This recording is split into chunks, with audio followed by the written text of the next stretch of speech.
ஆதி அப்போஸ்தலர்களும் தீர்க்கதரிசிகளும்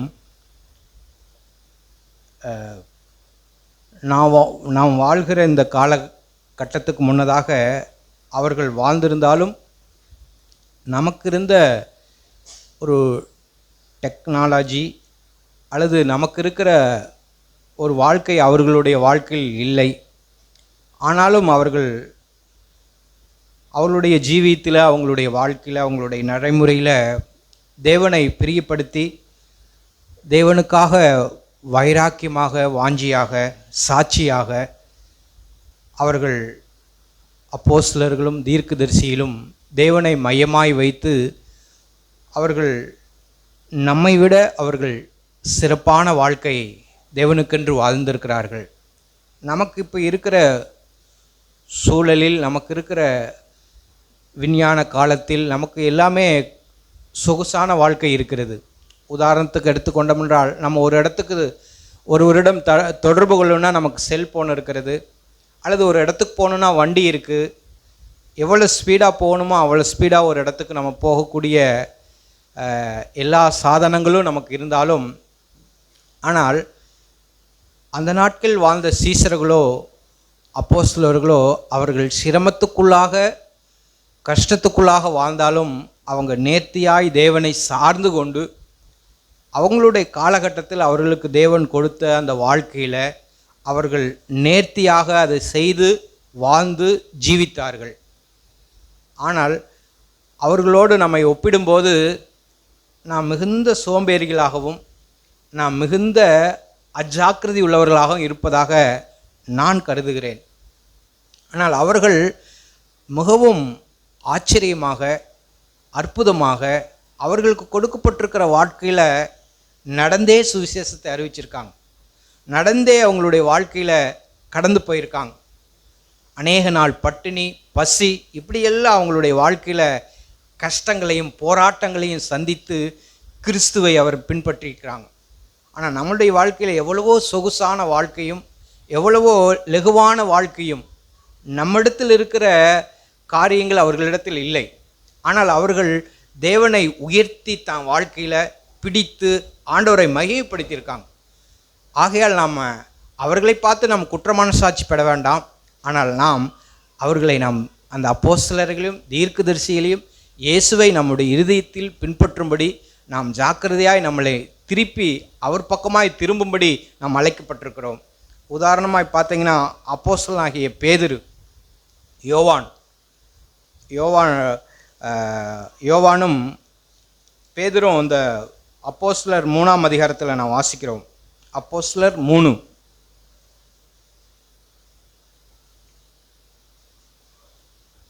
1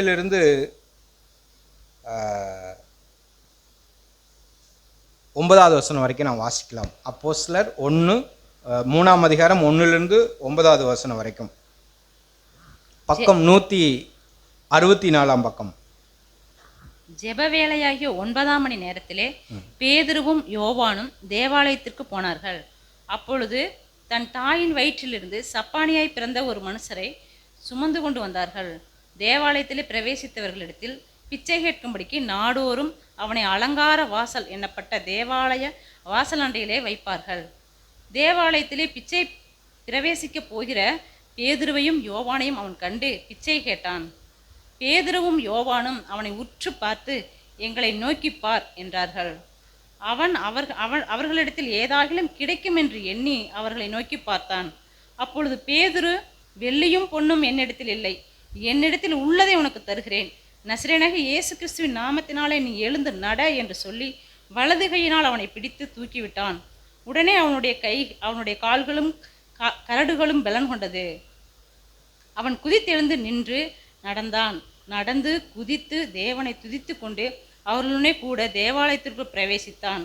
அவன் நடக்கிறதையும் தேவனை துதிக்கிறதையும் ஜனங்கள் எல்லாரும் கண்டு போதும். ஜெபவேளையாகிய 9ஆம் மணி நேரத்திலே பேதுரும் யோவானும் இந்த எருசலேம் தேவாலயத்தில் மாறி மாறி அங்கே ஜெபம் நடக்கும், ப்ரேயர் நடக்கும். அப்படி இருக்கும்போது யோவானும் பேதுரும் 9ஆம் மணி நேரத்திலே அவங்க ஆலயத்துக்கு போகிறாங்க. இவங்க இருவரும் போகிறாங்க. இவங்களுக்கு போகும்போது இந்த பேதுருக்கும் யோவானுக்கும் எவ்வளவோ சிந்தைகள், எவ்வளவோ எண்ணங்கள். எத்தனையோ முறை ஆண்டவரோடு கூட அந்த ஆலயத்துக்கு போயிருக்காங்க. அந்த ஆலயத்தில் ஆண்டவர் எத்தனையோ உபதேசம் பண்ணியிருக்காங்க, வார்த்தையை பகிர்ந்து கொண்டிருக்காங்க. எப்போவுமே கூட்டமாக போவாங்க, 12-20 ஆண்டவரும் போவாங்க. ஆனால் இப்போது இந்த முறை யோவானும் பேதுரும் அந்த தேவாலயத்துக்கு போகிறாங்க. எருசலேமில் இருக்கிற அந்த தேவாலயத்துக்கு போகிறாங்க. பல நினைவுகளோடு, பல எண்ணங்களோடு யோவானும் அந்த பேதுரும் தேவாலயத்துக்கு போகிறாங்க. இப்படி போகும்போது அந்த நேரம் 9ஆம் மணி வேலையாக இருந்தது. இப்படி இருக்கும்போது அவர்கள் தேவாலயத்துக்கு போனார்கள். 2வது வசனத்தில், அப்பொழுது தன் தாயின் வயிற்றிலிருந்து சப்பானியாய் பிறந்த ஒரு மனுஷனை சுமந்து கொண்டு வந்தார்கள். அவங்க தாயின் வயிற்றில் பிறந்தது முதலாய் அவனுக்கு சப்பானியாக இருக்கிறான். ஒரு நாள் அவன் நடந்ததில்லை. இப்படிப்பட்ட ஒரு மனுஷனை சுமந்து வராங்க. சுமந்து வந்து அந்த தேவாலயத்தில் வாசலில் விட்டுறாங்க. எதுக்குன்னா, தேவாலயத்தில் வருகிறவங்க போகிறவங்க கிட்டையெல்லாம் ஆசனம் எடுக்கும்படி, பிச்சை கேட்கும்படி அவனை வச்சுருக்காங்க. இப்படி நாடோறும் நடக்குது. இதை பேதுரும் யோவானும் பார்க்குறாங்க. அவங்க அந்த அலங்கார வாசலில் ஒரு அலங்கோலமான ஒரு மனுஷன், அலங்காரமான வாசல் அப்படி தான் எழுதப்பட்டிருக்கு. அலங்காரமான வாசல் எண்ணப்பட்ட தேவாலய வாசல் அண்டையிலே வைப்பார்கள். அலங்காரமான வாசலில் ஒரு அலங்கோலமான ஒரு மனுஷன். அந்த மனுஷனை தூக்கி கொண்டாந்து தான் வைக்கணும். அவன் சப்பானியாக இருக்கிறான். இப்படி இருக்கும்போதுதான் அவர்கள் அந்த தேவாலயத்தின்குள்ளே பிரவேசிக்க பேதுரும் யோவானும் உள்ளே வராங்க. அவன் பேதுருவை யோவானையும் கண்டு பிச்சை கேட்குறான். ஐயரே, ராஜாவே, அல்லது அவங்க எப்படி எந்த மொழியில் மனுஷரை பார்த்து கேட்பாங்களோ அதே மாதிரி இந்த மனுஷனும் கேட்குறான் பேதுருவையும் யோவானையும் பார்த்து. ஐயா, எனக்கு எதாகிலும் கொடுங்க அப்படின்னு சொல்லி கையை ஏந்துறான்.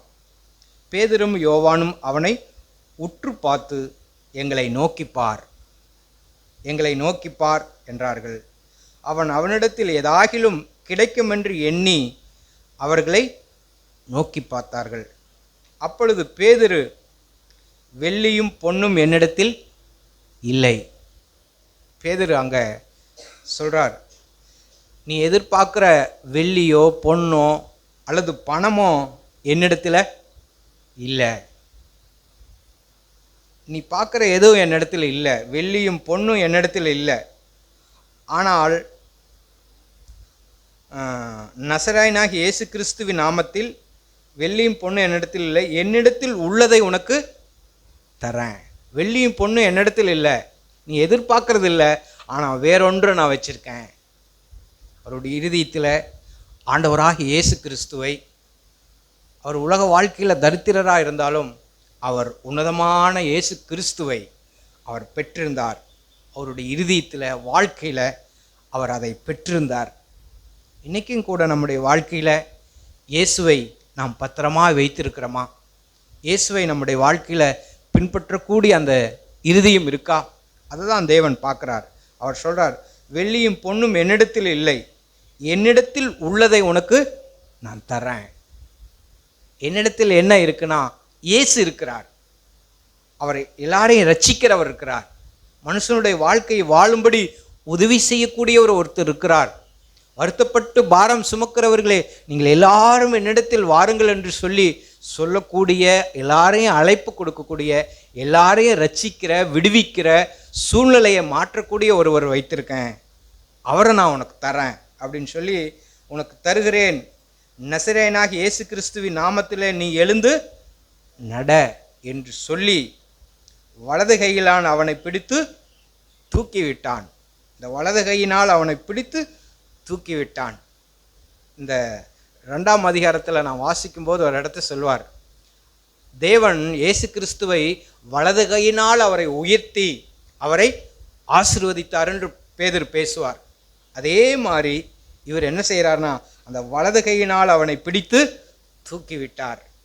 ஆண்டவரே, வலது கையினால் இயேசு கிறிஸ்துவாகிய அவரை சிலுவையிலிருந்து உயர்த்தினவரே, உயிரடை செய்தவரே, ஆசீர்வதித்தவரே, இந்த மனுஷனை நீங்க ஆசீர்வதிங்கன்னு சொல்லி அவர் தூக்கி விடுறார். தூக்கி விட்ட உடனே அவன் கால்களும் கரடுகளும் பலன் கொண்டது. அவனுடைய கால் நடக்க முடியாத கால், பலவீனமான கால், அவன் பலன் கொண்டான், திடன் கொண்டான். அவன் எழுந்து பலன் கொண்டது. அவன் குதித்து எழுந்து, அங்கே வாசிக்கிறோம், அவன் குதித்து எழுந்து நின்று நடந்தான். நடந்து குதித்து தேவனை துதித்து கொண்டே அவர்களோடு கூட தேவாலயத்துக்குள் பிரவேசித்தான். என்ன ஒரு ஆச்சரியமான வார்த்தை!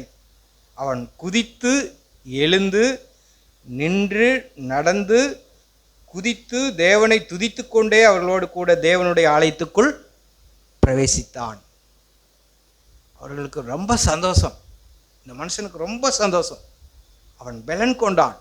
இதே மாதிரி நம்முடைய வாழ்க்கையிலும் கூட நம்ம ஒருவேளை சோர்ந்து போயிருந்திருக்கலாம், அல்லது ஒரு சூழ்நிலையில் ஒரு சிக்கலில் நாம் மாட்டிக்கொண்டிருக்கலாம், அல்லது ஒரு பிரச்சனையில் நம்ம இருக்கலாம். நம்முடைய ஆவியில், நம்முடைய இருதயத்தில் கவலையோடு துக்கத்தோடு சோர்ந்து போனவர்களாய் நாம் குன்னி குறுகி ஒரு முடங்கி போன ஆவியில் நாம் அப்படிப்பட்ட இருதயத்தோடு கூட நாம் தேவனிடத்தில் வந்திருக்கலாம். ஆனால் ஆண்டவர் என்ன சொல்கிறார்னா, நீ எழுந்து நில்லு, நீ பலன் கொள், திடன் கொள், நீ சோர்ந்து போகாத, உன்னுடைய விசுவாசத்தை நீ வர்த்திக்கு பண்ணிக்கோ, நீ என்னை நேசித்து விடு, நீ சோர்ந்து போகாத, நீ தைரியமாறு, நீ என்னை நம்பிடு, என்னோடு கூட இணைந்துடு, நீ சோர்ந்து போக வேண்டாம்.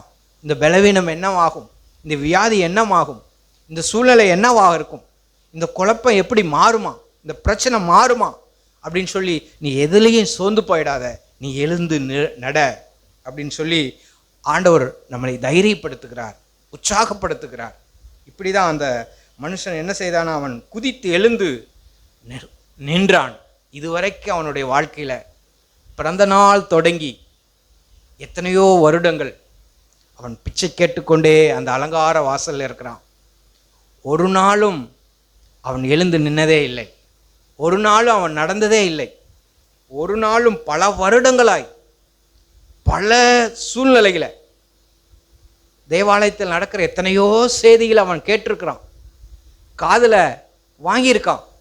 ஆனால் ஒரு நாளும் இப்படிப்பட்ட சுகத்தை, அற்புதத்தை, ஒரு அடையாளத்தை, ஒரு உணர்த்துதலை, ஒரு மனந்திரும்புதலை அவன் பெற்றதே இல்லை, ஆனால் அவன் அனுபவித்ததே இல்லை.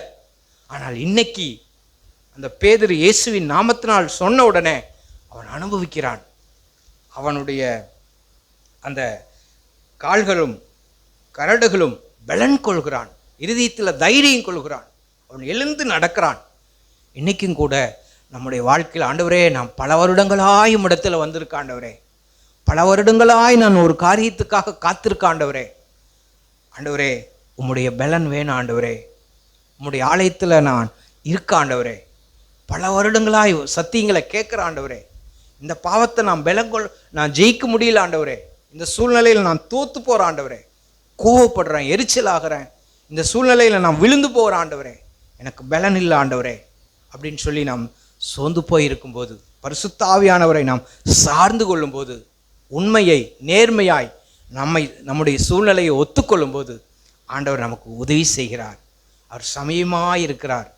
தேவன் எங்கே இருக்கிறார்னா, முழங்காலுக்கு ஒருத்தர் சொல்வார், முழங்காலுக்கும் நம்முடைய இருதயத்துக்கும் இடையிலே அவர் இருக்கிறார் அப்படின்னா, அவரை உதவி தேடும்போது அவர் நம் பக்கமாக இருக்கிறார். இப்படி அவன் பலன் கொண்டு நடக்கிறான். குதித்து எழுந்து அவன் தேவனை துதித்து கொண்டே போகிறான். அங்கே தேவனை பற்றி அவன் எத்தனையோ முறை கேட்டிருக்கிறான், ஆனால் ஒரு நாள் அவன் துதிச்சதே இல்லை, ஒரு நாளும் விடுதலை பெற்றதே இல்லை. ஆனால் அன்றைக்கு அவன் துதித்து கொண்டே, அவன் பேதுருவையும் யோவானையும் பற்றி கொண்டே அவங்களுடைய விசுவாசத்தை, அவங்களுடைய வார்த்தையை, அவங்களுடைய தைரியத்தை, அந்த விசுவாசத்தை பிடித்து கொண்டே தேவனை துதித்து கொண்டே தேவாலயத்துக்குள் நுழைகிறான். அவனுடைய லைஃப் வாசலோடே போயிடும், வாசலோடையே போயிடுவான். எத்தனையோ சூழ்நிலையில் முறுமுறுப்பு இப்படி தான் இருந்திருப்பான். ஆனால் இன்னைக்கு அந்த இயேசுவின் நாமத்தினால் அவன் சுகம் பெற்று தேவனை துதித்து மகிமைப்படுத்தி அவன் எழுந்து செல்கிறான். அவன் ஆண்டவருடைய சீசனாய் மாறியிருப்பான். தன் வாழ்க்கையில் ஆண்டவரை பின்பற்றி இருப்பான். இது மாதிரி நம்முடைய வாழ்க்கையிலும் நாம் எழுந்து நின்று இயேசுவுக்கென்று இயேசுவை பிரியப்படுத்தி இயேசுவை துதித்து கொண்டு அவருடைய நாமத்தை மகிமைப்படுத்தி கொண்டு நாம் கடந்து செல்லும்படி தேவன் நம்மை அழைத்திருக்கிறார். இப்படி தான் நம்முடைய வாழ்க்கையில் அந்த தேவனை துதித்து கொண்டு அவன் வாசிக்கிறோம் 9, அவன் நடக்கிறதையும் தேவனை துதிக்கிறதையும் ஜனங்கள் எல்லாரும் கண்டார்கள். எல்லாரும் பார்க்குறாங்க. அவன் தேவனை துதிப்பதையும் தேவனை ஸ்தோத்தரிக்கிறதையும் எல்லா ஜனங்களும் காண்றாங்க. ஓ, இங்கே ஒரு விளக்கமாய் அவர்கள் இயேசு கிறிஸ்து அவனை சுகமாக்கினார் என்பதை உணர்றாங்க. இன்றைக்கும் கூட நம்ம ஒரு பிரச்சனையில் மாட்டியிருக்கோம் அல்லது ஒரு சூழ்நிலையில் இருக்கோம். இது என்னமாகும், இது எப்படி முடியும் அப்படிங்கும்போது அந்த பிரச்சனையிலிருந்து தேவன் நமக்கு உதவி செய்வதை, விடுவிப்பதை, குழப்பத்தை மாற்றுவதை நாம் தேவனிடத்தில் யதார்த்தமுள்ள இருதயத்தோடு போகும்போது ஆண்டவர் நமக்கு உதவி செய்கிறார். ஆகையால் நம்முடைய வாழ்க்கையில் அந்த உன்னதமான விசுவாசத்தை, அந்த தைரியமுள்ள அந்த விசுவாசத்தை, அந்த அப்போஸ்தலர்கள் பின்பற்றின அந்த வல்லமையை, அந்த பேதுரும் யோவானும் பெற்றுக்கொண்டிருந்த அந்த ரட்சிப்பை, அந்த விசுவாசத்தை நாமளும் நம்முடைய வாழ்க்கையில் பெற்று அனுபவிக்கும்படி, நம்மளுக்கு இல்லாத அந்த விசுவாசமும் இயேசுவை அவர்கள் பத்திரமாக வைத்திருந்தார்கள். எனக்குள்ளதை உனக்கு தருகிறேன் என்று சொன்னாங்க. இது மாதிரி நம்முடைய இருதயத்தில் நம்ம என்ன வச்சிருக்கிறோம்? உண்மையாலுமே சபை கூடி வருகிற நாம் இயேசுவை நம்முடைய இருதயத்தில் வைத்திருக்கிறோமா? மற்றவர்களிடத்தில் நம்முடைய சாட்சியை பகிர்ந்து கொள்கிறோமா? ஒரு சின்ன வசனத்தை யாருக்காவது நம்ம சொல்கிறோமா? தேவன் நமக்கு உணர்த்தினதை நாம் அறிக்கையிடுகிறோமா?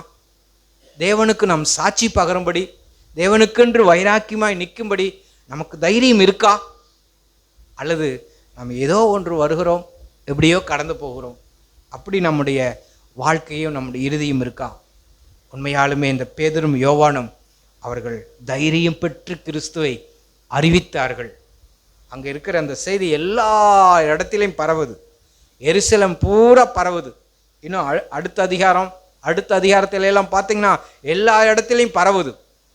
இந்த ஒரு மனுஷனை கொண்டு எல்லாருக்கும் தேவன் சுவிசேஷத்தை அவங்க அறிவிக்கிறாங்க.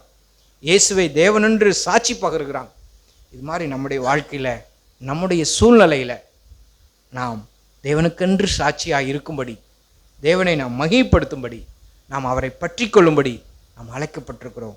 இன்னும் இவங்களுடைய சூழ்நிலையில், எத்தனையோ சூழ்நிலையில் பேதுரும் யோவானும் அவங்க பேசுகிற தைரியத்தை, அவங்க நடக்கிற காரியத்தை, இன்னும் 4:13 நான் வாசிக்கிறோம்.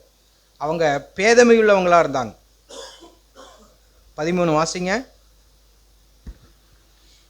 பேதுருவும் யோவானும் பேசுகிற தைரியத்தை அவர்கள் கண்டு, அவர்கள் படிப்பறிவு இல்லாதவர்கள் என்றும் பேதமை உள்ளவர்கள் என்றும் அறிந்தபடியினால் ஆச்சரியப்பட்டு அவர்கள் இயேசுவுடனே கூட இருந்தவர்கள் என்றும் அறிந்து கொண்டார்கள். பெரிய படிப்பறிவெல்லாம் அவங்க இல்லை, பெரிய மேடை பேச்சாளர்களெல்லாம் அவங்க இல்லை. அவங்க யாருன்னா மீன் பிடிக்கிறவங்க, மீன் பிடி தொழில் செய்கிறவங்க. ஆனால் அவங்க அவரே 12 வாசிக்க, அவரே என்று வேற ஒருவராலும் ரட்சிப்பில்லை, நாம் ரட்சிக்கப்படும்படி வானத்தின் கீழ் எங்கும் மனுஷருக்குள்ளே அவருடைய நாமமே இல்லாமல் வேறொரு நாமம் கட்டளையிடப்படவும் இல்லை. அந்த ரட்சிப்பதற்கு ஒரே நாமம் இயேசுவின் நாமம்.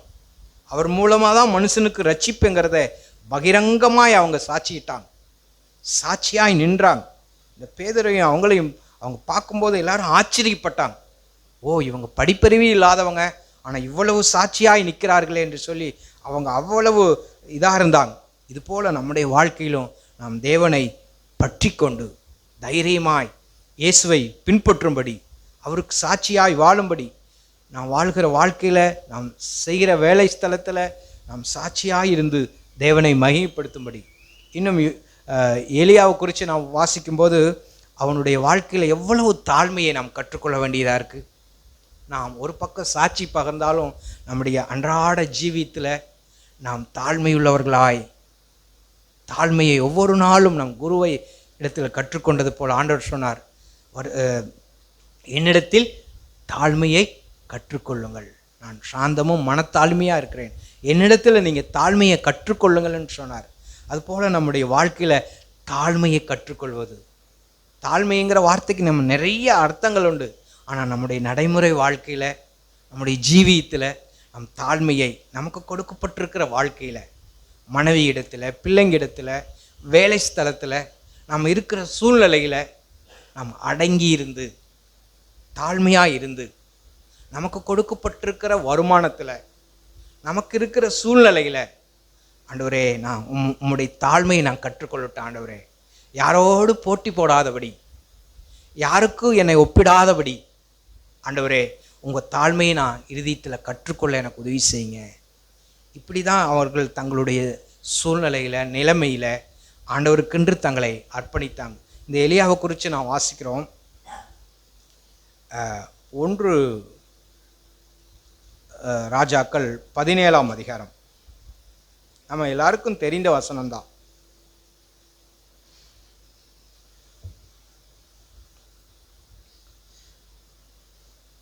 ஒன்று ராஜாக்கள் 17.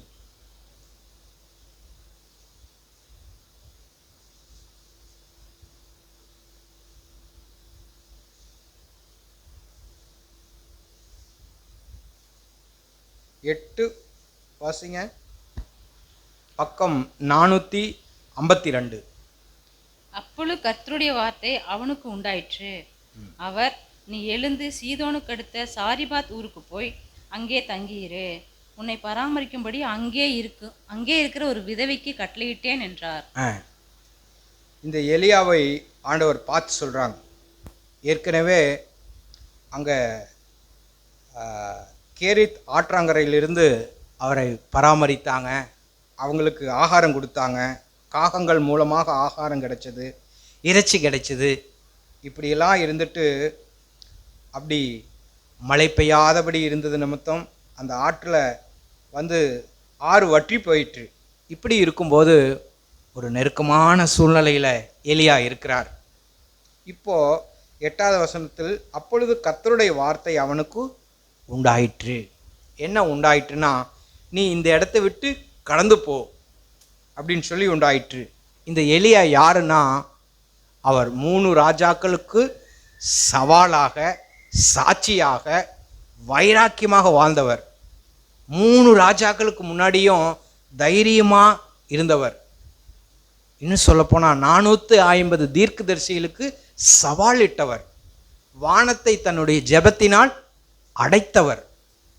அதே மாதிரி வானத்தை தன்னுடைய ஜெபத்தினால் திறந்தவர். ஒரு பிள்ளையை உயிரோடு எழுப்பினவர். இன்னும் சொல்லப்போனால் அவருடைய வாழ்க்கையில் எவ்வளவு ஆளுமை உள்ளவராக இருந்தார். ஒரு ராஜாவுக்கு முன்னாடி என்னுடைய வார்த்தையின்றி மழையும் பெய்யாது பனியும் பெய்யாதுன்று ஒரு ராஜாவுக்கு முன்னாடி அறிக்கையிட்டவர். 450 பேருக்கு முன்னாடி கர்த்தரே தேவன் என்று அறிக்கையிட்டவர். இப்படிப்பட்ட ஒரு மகான், இப்படிப்பட்ட ஒரு வல்லமையுள்ள ஒரு தேவனுடைய தாசன், தீர்க்கதரிசி, இப்படிப்பட்ட ஒரு மனுஷனை பார்த்து ஆண்டவர் சொல்கிறார், நீ எழுந்து சீதோனுக்கு அடுத்த சாரிபாத் ஊருக்கு போங்கிறார்.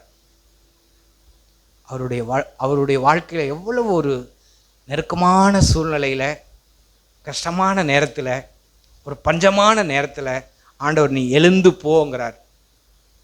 அப்படியே எந்த ஒரு முறுமுறுப்பு இல்லாமல், எந்த ஒரு வார்த்தைக்கும் பதில் சொல்லாமல் ஒரு விதவை வீட்டுக்கு போங்கிறார். உன்னை போஷிக்கணும், நீ உயிரோடு வாழணும்னா நீ விதவை வீட்டுக்கு போங்கிறார். அவர் எவ்வளோ பெருமையை ஆளுமை உள்ளவர்.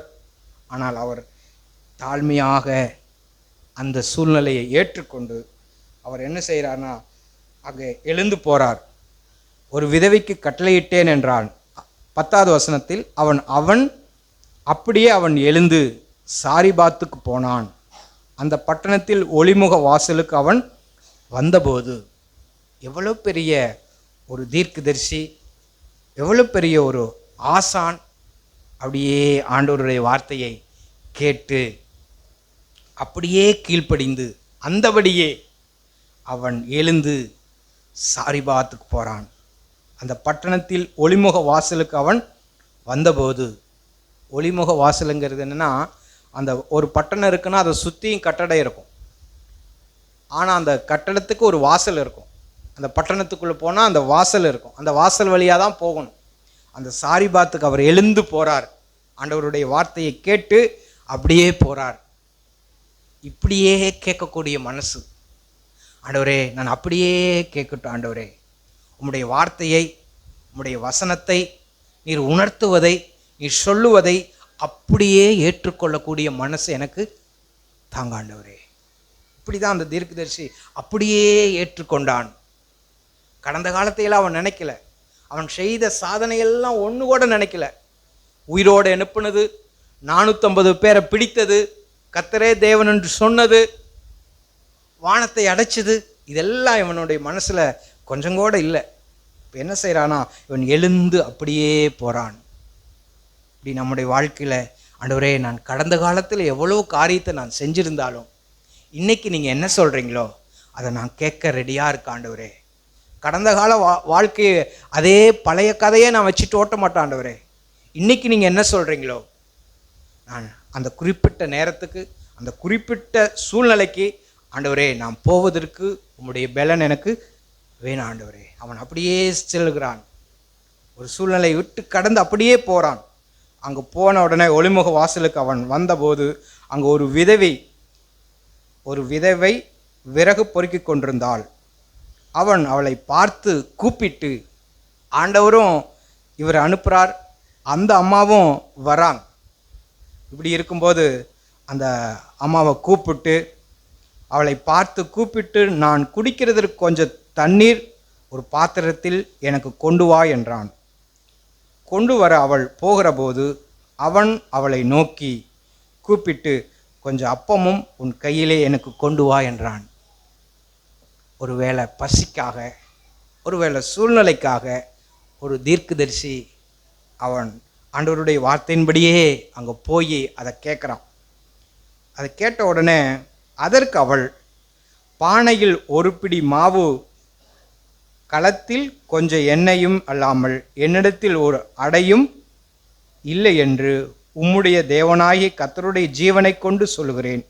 இதோ நானும் என் குமாரரும் சாப்பிட்டு செத்து போகாதே எனக்கும் அவனுக்கும் ஆயத்தப்படுத்துகிறதுக்கு 2 விறகு பொறுக்குகிறேன் என்றாள். அவளுடைய நிலைமை சொல்கிறாங்க, கொஞ்சம்தான் இருக்குது, மாவு கொஞ்சம்தான் இருக்குது அப்படிங்கிறான். அதை நாங்கள் சுட்டு சாப்பிட்டு இறந்து போவோம், செத்து போவோம், நாளைக்கு என்ன நடக்குங்கிறது எங்களுக்கு தெரியாது, அவ்வளவு வறுமையில் நாங்கள் இருக்கோம், பஞ்சத்தில் இருக்கோம், கஷ்டத்தில் இருக்கோம், இப்போ போய் கேட்குறீங்களே அப்படிங்கிறாங்க. ஆனால் அதுக்கு எலியா சொல்கிறார், நீ முதல்ல ஒன்று கொண்டு வா, அந்த மாவு குறையாது. நீ முதல்ல எனக்கு கொடுத்துரு, அந்த மாவு குறையாது. எவ்வளோ பெரிய வல்லமையுள்ள தீர்க்கதரிசியாக இருக்கிறார் பாருங்க. நீ அதை கொடு, உன்னை தேவன் ஆசீர்வதிப்பார். இன்றைக்கும் கூட உலகத்தில் என்ன சொல்லுவாங்கன்னா, நீ உன்னை கொடுத்துரு, உன்னை ஆசீர்வதிப்பாங்க. ஆனால் அதை ஆசீர்வதிக்கிறதுக்கு முன்னாடி நீ முற்றிலும் அந்த மாவை ஆசீர்வதிக்க முடியுமா, என்னை போஷிக்க முடியுமா அப்படின்னா, தேவனுடைய தேசன், தேவனுடைய வார்த்தை முற்றிலும் நம்பப்படும் போது அவங்களை ஆசீர்வதிப்பார். இப்படி தான் அந்த எலியா கேட்குறார். இது தேவனுடைய வார்த்தை, உன்னிடத்தில் என்னை அனுப்புனது தேவனுடைய வார்த்தை. ஆகையால் உன்னையும் என்னையும் போஷிப்பதற்கு, உன்னையும் என்னை காப்பாற்றுவதற்கு அவரை நாம் நம்புவோம். அவர் வல்லமையுள்ளவர், அவர் மகத்துவமானவர், அவர் நம்மை ஆசீர்வதிப்பார். ஆகையால் முதலில் இருக்கிறது நாம் கொண்டு வா அப்படிங்கிறார். அப்படியே எலியா அவளை பார்த்து, பயப்படாதே, நீ போய் வார்த்தையின்படி ஆயத்தப்படுத்து, ஆனாலும் முதலில் அதில் எனக்கு ஒரு சிறிய அடையை பண்ணி என்னிடத்தில் கொண்டு வா, பின்பு உனக்கும் உன் குமாரனுக்கும் பண்ணலாம் என்றான். கர்த்தர் தேசத்தின் மலையை கட்டளையிடும் நாள் மட்டும் பானையில் மாவு செலவழிந்து போவதும் இல்லை, களஞ்சியத்தில் எண்ணெய் குறைந்து போவதும் இல்லை என்று இஸ்ரவேலின் தேவனாகி கர்த்தர் சொல்லுகிறார். அவள் போய் எலியாவின் சொற்படி செய்தாள். இவன் எப்படி சொற்படி தேவனுடைய சொற்படி செய்தானோ அதே போல் அந்த அம்மாவும் எலியாவினுடைய சொற்படி செய்தான். அவளும் இவனும் அவள் வீட்டாரும் அநேக நாள் சாப்பிட்டார்கள். அநேக நாள். எத்தனையோ விதவை இங்கே இருந்திருப்பாங்க. ஆனால் எலியாவை இந்த விதவையிடத்தில் போய் அந்த விதவையை தேவன் எலியாவை கொண்டு ஆசீர்வதிக்கும்படி அங்கே தேவன் வைத்திருக்கிறார். இப்படி தான் தேவனுடைய வார்த்தையை அவன் நம்பி வாழ்ந்தான். ஆச்சரியமாக இருக்குது.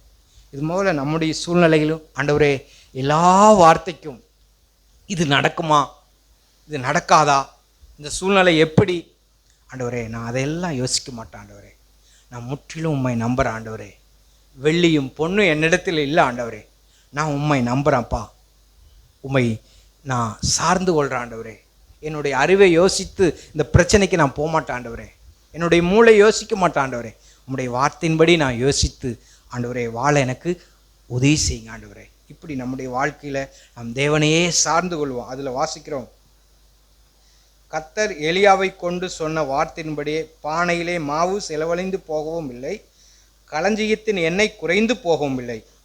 இப்படி அநேக நாள் நடந்தது. இப்படி அவங்களுடைய வீட்டில் இருக்கிற அவங்களுடைய மகன் இறந்து போகிறாங்க. அதேபடி அந்த எலியா அந்த பிள்ளையை உயிரோடு எழுப்பி அவர்களை ஆசீர்வதிக்கிறார். இது போல் நம்முடைய வாழ்க்கையிலும் ஆண்டவரை முற்றிலும் சார்ந்து கொண்டு, ஆண்டவரே இந்த சூழ்நிலையில் நான் என்ன செய்வது, இந்த சூழ்நிலையில் ஆண்டவரே நீங்கள் என்னோடு என்ன பேசுகிறீங்க, ஆண்டவரே எனக்கு நீங்கள் உதவி செய்யுங்க, புத்தியின் ஞானத்தை எனக்கு தாங்க, உம்முடைய கிருபை நான் சார்ந்து கொள்கிறேன் அப்படின்னு சொல்லி நம்ம ஒவ்வொரு சமயமும் ஆண்டவரையும் ஆண்டவருடைய வார்த்தையையும் முற்றிலும் நான் நம்புவோம். இப்படி நாம் தேவனை சார்ந்து கொள்ளும்போது தேவன் ஒரு மனுஷனை அவர் கைவிட மாட்டார். இப்படி நான் வாசிக்கும்போது தான் நம்முடைய வாழ்க்கையில் அந்த எலியாவுக்கு இருந்த விசுவாசம் தேவனையே முற்றிலும் சார்ந்து கொண்டது போல நாமளும் சார்ந்து கொள்ள தேவன் நம்ம ஒவ்வொருவருக்கும் உதவி புரிவாராக. ஆமீன்.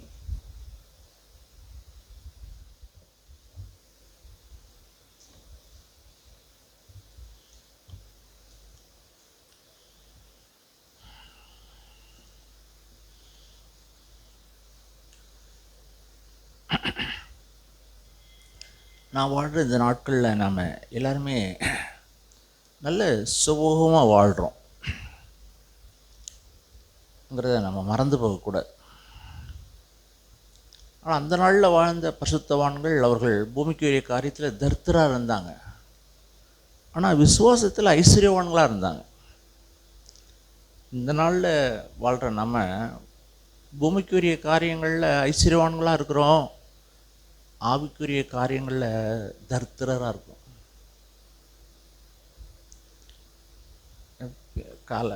காலையில் என்னுடைய பேத்திக்கிட்ட பேசிக்கிட்டு இருந்தேன். நீ உடுத்திருக்கிறது மாதிரிலாம் நாங்கள் உடுத்தலை, நீ படுக்கையில் போட்டிருக்க படுக்கை மாதிரிலாம் எங்களுக்கு படுக்கை இல்லை, நீ வச்சிருக்கிற தலைவாணி மாதிரிலாம் எனக்கு தலைவாணி இல்லை, எங்களோட வாழ்க்கை அப்படி தான் சொல்லி இன்றைக்கி தான் பேசிகிட்டு இருந்தேன். பிரதர்ஸ்ட்டும் பேசிகிட்டு இருந்தேன் காரியங்களை. ஏன்னா இன்றைக்கி நம்முடைய பிள்ளைகள் வந்து நல்ல சுகபோகமாக சௌக்கியமாக வாழ்கிறாங்க, ஆனால் அவங்களுக்கு என்ன இல்லைன்னா விசுவாசம் இல்லை அவங்களுக்கு. அதான் வருத்தத்துக்குரிய காரியங்கள், மிக வருத்தத்துக்குரிய காரியங்கள். பூமிக்குரிய காரியங்கள் அவங்கள ஐஸ்வர்யவான்களாக இருக்கிறாங்க, ஆனால் ஆவிக்குரிய காரியத்தில் தரித்திரராக இருக்கிறாங்க. அந்த நாளில் பேதுருவும் யாக்கோப்பும் பூமிக்குரிய காரியங்களில் தரித்திரராக இருந்தாங்க, ஆனால் ஆவிக்குரிய காரியங்களில் அவங்க ஐஸ்வர்யவான்களாக இருந்தாங்க. இந்த மாதிரி இந்த கதையெல்லாம் சொல்லணும் பேசணுன்னா நாள் கணக்கில் வருஷ கணக்கில் கூட நானும் பிரதர் மேகநாதனும் இந்த காரியத்தை பேசணுன்னா சொல்லுவோம். இந்த போதிலும் கொஞ்சோண்டு சொல்ல உங்களோடு நான் விரும்புகிறேன். நான் சிறு பையனாக இருக்கும்போதெல்லாம் படுத்துக்க கூட தலைவணி கிடையாது. பழைய துணி மூட்டை கிழிஞ்சு போன புடவையெல்லாம் மூட்டை கட்டி எங்கள் அம்மா எங்களுக்கு கொடுப்பாங்க, அதை தான் தலைவணியாக வச்சுக்குவோம். சில புத்திசாலி பிள்ளைங்க அதையும் கூட நடு ராத்திரியில் பிடுங்கி தான் வச்சுக்கிட்டு மற்றவங்கள அப்படியே விட்டுருவாங்க. அவ்வளோ தரித்திரமான ஒரு காலம். ஈச்சம்பாயி, கோரப்பாயி, ஈச்சம்பாயி தான் படுத்துக்கிறது. சும்மா ஈச்சம்பாய் இப்போலாம் இல்லை. நெல் காயப்பாங்க அந்த பாயை, அதே பாயை படுத்துக்கிறதும் யூஸ் பண்ணுறது ஈச்சம்பாய். அப்படிலாம் அதெல்லாம் இப்போல்லாம் இல்லை. யாரில் சமயத்தில் ஓலைப்பாய் இருக்கும் படுத்துக்கிறதுக்கு. போத்திக்கிறது கூட புடவை, வேஷ்டி, கிழிஞ்சு போடு, இதுதான். ஒரு நல்ல போர்வையே கிடையாது. நல்ல போர்வையை போத்திக்க கூட ஆசையாக இருக்கும் அந்த காலத்தில். இன்றைக்கி எத்தனையோ போர்வை, எத்தனையோ வேட்டி, எத்தனையோ சட்டை. ஏன் புடவை துணிமணி கூட இரவை வாங்கிக்கிட்டு தான் கல்யாணத்துக்கு போவாங்க ஒரு அந்த காலத்தில், தெரியுமா? புடவை கல்யாணத்துக்கு போயிட்டு வரேன், செத்த மூக்குத்தியை கொடு, செத்த தோட்டை கொடு, செத்த இந்த செயினை கொடு, என்ன செத்த இந்த புடவை இன்னைக்கு கொடு, நாளைக்கு இது புடவை எடுத்து வந்துடுறேன். நான் பார்த்துருப்பேன் குளத்துல குளிச்சுட்டு சில பாட்டிமார்களை துவைப்பாங்க. பாதி புடவையே உடம்ப கட்டியிருப்பாங்க, பாதி புடவைய வெயிலில் அப்படி காயும் கட்டியிருப்பாங்க. இன்றைக்கி இருந்தவங்க நீங்கள் யாரும் பார்த்துருக்க மாட்டீங்க. நான் பார்த்துருக்குறேன்.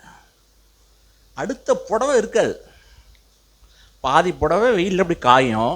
அப்புறமேல என்ன பண்ணுவாங்கன்னா அந்த காஞ்ச புடவை எடுத்து கட்டிக்கிட்டு உடம்புல கட்டி இந்த ஈரப்புடவை இருக்குல்ல அதை எடுத்து இங்கே கட்டி விட்ருப்பாங்க. ஏன்னா அடுத்த தடவை புடவை கட்டிக்க புடவை இருக்காது. சில நேரத்தில் இடுப்பில் ஒரு புடவை இருக்கும், இதுக்கு மேலே இன்னொரு துணியை மேலே இந்த இடுப்புக்கு மேலே கட்டியிருப்பாங்க நிறைய பேர். பழைய காலத்து சகோதரிமார்கள் உட்காந்துருக்கீங்க, உங்களுக்கு தெரியும் இதெல்லாம், அந்த கதையெல்லாம் உங்களுக்கு பார்த்துருக்கீங்க, தெரியும். இன்றைக்கி யாருக்கும் அந்த நிலைமை இல்லை. உங்களுக்கு எத்தனை புடவை இருக்குன்னு உங்களுக்கு தெரியாது. உங்கள் வீட்டில் எத்தனை புடவை இருக்குன்னே உங்களுக்கு தெரியல. அம்மா புடவை வீட்டில் இருக்குது, அவ்வளோ புடவை இருக்குது. ஒன்றும் குறைச்சலே இல்லை, புடவைக்கு குறைச்சலே கிடையாது. நல்ல படுக்கை வசதி இருக்குது. ஏன்டா ஆண்டவர் இந்த படுக்கையை குறித்து இவ்வளோ முக்கியத்துவம் பேசுகிறாருன்னு நான் அந்த நாள் வாசேன். படுக்கையை எடுத்துக்கொண்டு போ, படுக்கையை எடுத்துக்கொண்டு நடந்தான், ஓய்வு நாள் அல்லவா, இல்லை நிறைய காரியங்களில் வேதத்தில் இருக்குது. ஏன்னா அப்போ ஒரு படுக்கைங்கிறது ஒரு மனுஷனுக்கு இருக்கிறதுங்கிறது வாழ்க்கையில் மிக முக்கியமான ஒரு காரியம். அதனால் 38 வருஷமாக இருந்தவனை சுகமாக்கி அவனுக்கு சொல்லுவார், அவனை அப்படியே போடணும் அவனை சொல்ல, படுக்கையை எடுத்துக்கொண்டு நடன்னு சொல்லுவார்.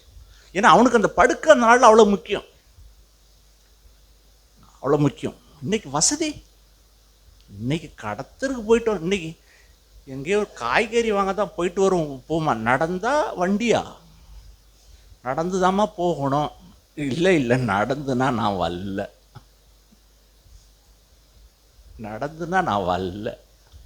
எவ்வளோ சோம்பேறித்தனம் ஆயிட்டாங்க. எனக்கு தெரியும் பிரதர் மேகநாதனும் நானும் பல வாரங்கள் இங்கே இருந்து நன்னிலம் தலத்தாங்குடின்னு நான் நினைக்கிறேன். அப்போது சன்னதி தெருவில் இருந்து மாப்பிள்ளை தலத்தாங்குடியிலே மீட்டிங் நடக்குது. காலையில் 7 மணிக்கு 7:30க்கு இங்கே புறப்படுவோம். டான்னு கரெக்டாக 9 மணி, 1.5 மணி நேரம் 2 மணி நேரத்தில் அங்கே இருப்போம். அப்போ 11 பஸ்ஸு ஓடலை, ரோட்டில் பஸ்ஸு ஓடலை. அப்புறம் சைக்கிள் கிடச்சிது, சைக்கிளை ஓட்டலாம். சைக்கிளில் நாங்கள் போனோம்னா பாதியிலேயே சைக்கிளு பஞ்சர் ஆகி நின்ன நாட்கள் அவ்வளவு நாள். பாதியிலேயே அந்த சைக்கிளை என்ன பம்பு செட்டில் நிழல் அங்கே போட்டுட்டு போயிடுவோம். திரும்பி வந்து சைக்கிளை எடுத்துகிட்டு தள்ளிட்டு எறாஞ்சேரி வந்து பஞ்சர் ஓட்டி, அந்த பஞ்சர் ஓட்டுறதுக்கு காசு இருக்காது. 2 ரூபா 1.5 ரூபா சம்பளம். அந்த 2 ரூபா சம்பளம் கொடுத்து அந்த சைக்கிளுக்கு வாடகையும் கொடுத்து, அந்த சைக்கிளுக்கு பஞ்சர் ஓட்டி, அவதாரத்துக்கு அவதாரம் கொடுத்து, தள்ளிட்டு வந்து, இதெல்லாம் ஆண்டவர் எங்களை பரிசோதித்ததுன்னு நான் சொல்ல விரும்புகிறேன். எங்களை பரிசோதித்தது. ஒரு சாட்சியாக மேகநாதன் இருக்கிறாங்க, பாவம் அவ்வளோ வாழ்க்கையில் கஷ்டம்தான். அது வழியை தான் ஆண்டவர் நடத்துகிறாங்க, அது வழியை தான் ஆண்டவர் நடத்தி வந்தாங்க. ஏழ்மையும் வறுமையும் தரித்திரமான சூழ்நிலை அப்படிதான் நடத்தி வந்தாங்க நல்லவர். ஏன்னா வறுமை கற்றுக் கொடுக்காததை வேறு எதுவுமே மனுஷனுக்கு கற்றுக் கொடுக்காது. வறுமை எளிமை இருக்க அது உங்களை நல்ல டாக்டர் ஆக்கிடும், நல்ல பிஹெச்டி பெரிய தலைவனாக்கணும். மற்ற வசதியும் வாய்ப்பும் உங்களை தரித்திரனாக்கி நாசமாக்கிடும். உங்களை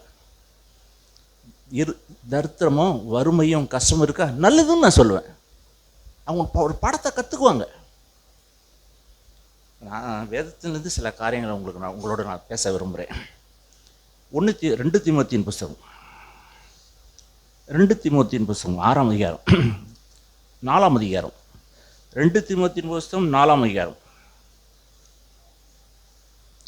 13வது வசனம். 2 தீமோத்தேயின் புஸ்தகம் 4ஆம் அதிகாரம் 13வது வசனம் வாசிங்க சிஸ்டர், வாசிங்க. 2 தீமோத்தேயின் புஸ்தகம் 4ஆம் அதிகாரம் 13. த்ரோவா பட்டணத்தில் இருக்கிற கார்ப்பு என்பவன் வசத்தில் நான் வைத்து வந்த மேலங்கியையும் புஸ்தகங்களையும் விசேஷமாக தோல் சுருள்களையும் நீ வருகிற போது எடுத்துக்கொண்டு வா. தீமோத்திக்கு ஒரு லெட்டர் எழுதுறாங்க. பவுல் ஒரு லெட்டர் எழுதுறாங்க. என்ன லெட்டர் எழுதுறாங்கன்னாக்கா, இங்கே மழை பெய்ய போகுது, குளிர் காலம் ஆரம்பிக்க போகுது, எனக்கு குளிர் வந்துடும், நீ வரும்போது தயவு செஞ்சு நான் இன்னொரு இடத்துல இன்னார்கிட்ட என்னுடைய சொட்டர், என்னுடைய மேலே இங்கே அங்கே வச்சுருக்கேன், என்னுடைய குளிருக்கு வச்சுருக்க அந்த போர்வை அங்கே வச்சுருக்கிறேன், அங்கே ஒரு புஸ்தகமும் வச்சுருக்கிறேன். இன்றைக்கி இருக்கிறது மாதிரிலாம் புஸ்தகம் கிடையாது, இந்த மாதிரி புஸ்தகம்லாம் கிடையாது. அந்த நாளில் தோலால் ஆனப்பட்ட சில புஸ்தகம் இருக்கும். இன்றைக்கி ஒரு வீட்டில் எத்தனை பைபிள் இருக்குன்னே தெரில எனக்கு. ஆனால் படிக்க தான் ஆள் இல்லை, தூசு படிஞ்சு போயிருக்கு. உங்களுக்கு படிக்க முடியும், ஆனால் படிக்கிறதுக்கு அவங்களுக்கு என்ன இல்லை, மனசு இல்லை. அந்த காலத்தில் ஒரே ஒரு பைபிள் ஒரு வீட்டில் இருக்கிறது அது பெரிய காரியம். எனக்கு தெரியும், ஒரே ஒரு பைபிள் எனக்கு எல்லாரும் முழு வேதாகம் வச்சுருப்பாங்க. ஆனால் எனக்கு ஒரு முழு வேதாகம் வேணும்னு சொல்லி ஆசைப்பட்ட நாட்கள் உண்டு. ஆனால் ஒரு வேத புஸ்தகம் வாங்கிறதுக்கு எனக்கு பைசா கிடையாது. அந்த நாட்கள் அந்த வேத புஸ்தகத்துடைய விலை 17 ரூபாய். அப்பொழுது இருந்த சகோதரர் சொன்னாங்க, நீங்கள் வேதாகத்தை வாங்கிக்கங்க, ஒரு ரூபாயாவது 2 ரூபாயா கொடுத்து அந்த 17 ரூபாய் நீங்கள் கடன் அடைக்கலான்னாங்க. அப்போது 1 ரூபாயோ 2 ரூபாயோ இருந்து ஒரு 17 ரூபாய்க்கு அந்த வேத புஸ்தகத்தை நான் வாங்கினேன். ஒரு நாள் வேலை செஞ்சேன்னா 2 ரூபா வரும். 8 8 16 17 8 நாள் 9 நாள் வேலை செஞ்சாதான் ஒரு வேத புஸ்தகம் கிடைக்கும்.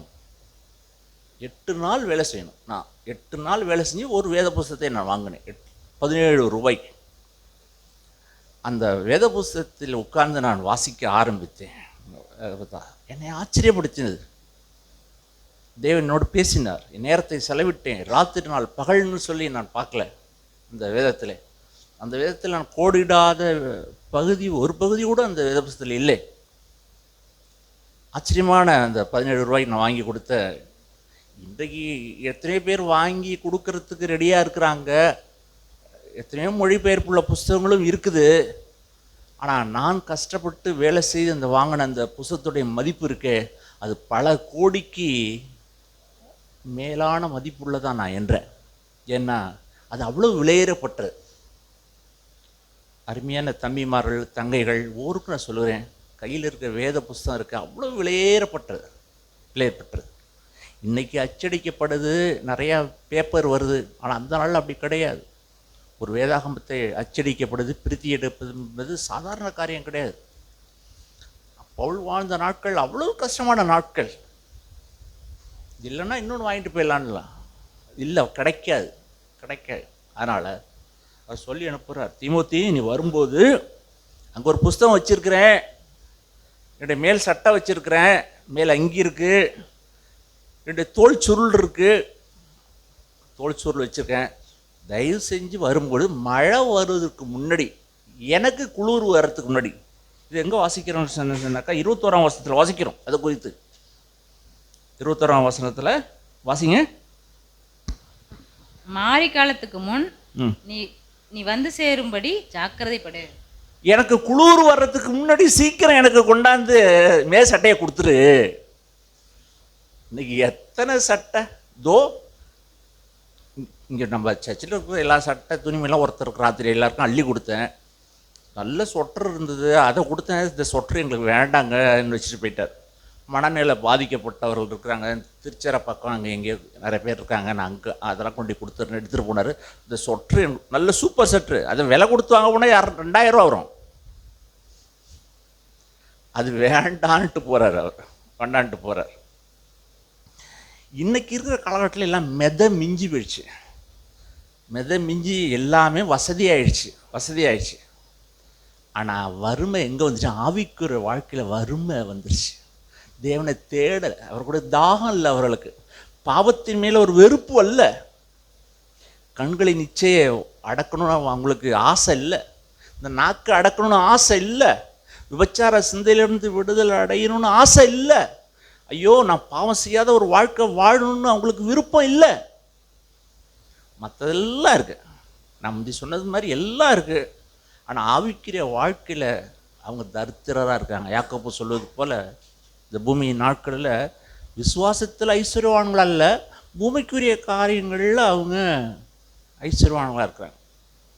ஆகினார் பூமியிலே வாழுகிற நாட்களில் நமக்கு தரித்திரமாக நல்லது. ஒரு மனுஷன் தரித்திரம் அவனை அழிச்சிடாது. தரித்திரம் ஒரு மனுஷனை ஒருபோதும் அழிச்சிடாது. ஆனால் வசதி ஒரு மனுஷனை அழிச்சிரும். சுகபோகமான வாழ்க்கை, வசதியான சாப்பாடு, நல்ல வசதி. நம்முடைய சகோதரர் சகரியாப்பண்ணன் சொல்லுவாங்க, திருமணமாகி ஆகி 2-3 ஆண்டுகள் இந்த புருஷனும் மனைவியும் வறுமையோடு வாழ்ந்தால் நல்லது. அப்பொழுது ஒருவருக்கு ஒரு ஐக்கியம் இருக்கும், அவர்கள் தேவனை அண்டி கொள்வார்கள். வறுமைன்னா மற்றவங்களுடைய வறுமை என்னன்னு அவங்களுக்கு தெரிஞ்சிருக்கும். அவங்க திருமணத்தை டாண்டுன்னு வசதியிலேயே அவங்க ஆரம்பிச்சிட்டாங்கன்னா அவங்க பெருமையாகி கெட்டுருவாங்க. அதனால் வறுமையா இல்லாமையா இருக்கா? நல்லது, பரவாயில்ல.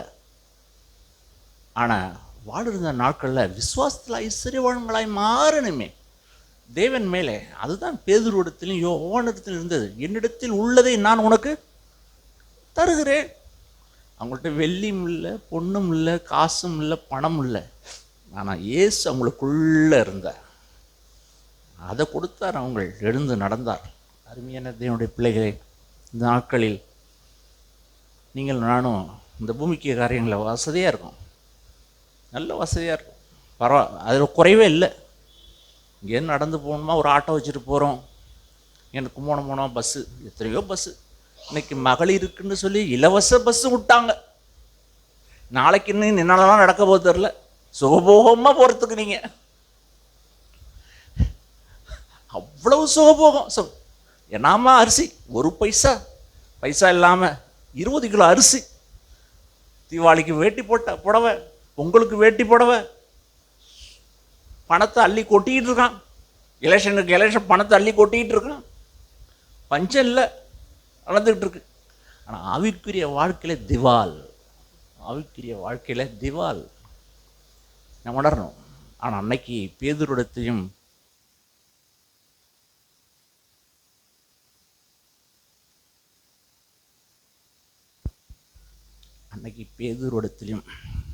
யாக்கோபிடத்திலும் ஐஸ்வர்யவான்களாக இருந்தாங்க. அதை தான் அந்த முடவனுக்கு அள்ளி கொடுத்தாங்க. அவன் பைசா வருமா, இன்றைக்கி பொழப்புக்கு தான் வரும்னு பார்த்தான். விலையேறப்பட்டதான் வாங்கிட்டான். நீங்களும் நானும் அதான் விலையேறப்பட்ட எனக்கு தாங்க இயேசுவே, உண்மை போல மாறணும் என் வாழ்க்கையில், உண்மை போல சிந்த, உண்மை போல பார்க்க, இந்த பூமியில் உண்மை போல நடக்க, என் வாழ்க்கையில் இருக்கிற எல்லா கரடு முரடு என் வாழ்க்கையில் இருக்கிற எல்லாம் சரி செய்யப்படணும் இயேசுவே. ஆண்டவரே, உண்மை போல சந்தோஷம் இருந்த வாழ்க்கை, கவலைப்படாத வாழ்க்கை, பயப்படாத வாழ்க்கை, ஒரு சீக்கிரம் ஒரே ஒரு வாழ்க்கை தான் வாழ போகிறேன். புகையை போல் இப்போ இருக்குது, புகையை போல் தோணுது, அப்புறம் புகை களைஞ்சிரும். அதே மாதிரி தான் பூ பூத்துருக்கு, அப்புறம் கொஞ்ச நேரம் பார்த்தா அந்த பூ உதிர்ந்து போயிடுது. அதே போல் தான் நீங்களும் நானும். ஆனால் கொஞ்ச நாளில் அந்த பூ வாசனை கொடுக்க வேண்டாமா? வாசனை வீசி கமழ வேண்டாமா? வாழ்க்கை பூமிக்குரிய வாழ்க்கையிலே உழண்டு உண்டு தின்னு படுத்திருந்து நல்ல வசதியான வீடு, நல்ல உடுத்தி, நல்ல சாப்பிட்டு, இதுவா வாழ்க்கை? இல்லை, இயேசுவை போல மாறணுங்க. இயேசுவை போல இந்த பூமியிலே சந்தோஷமும் சமாதானம் இருந்த ஒரு வாழ்க்கை வாழணும். அதல்லவோ வாழ்க்கை இந்த பூமி நாட்கள். அருமையான தேவனுடைய பிள்ளைகளே, நான் வாடுகிற நாட்கள் கொஞ்சோண்டு நாட்கள். விசுவாசத்தில் ஐஸ்வர்யவான்களா நீங்கள் மாறணும்.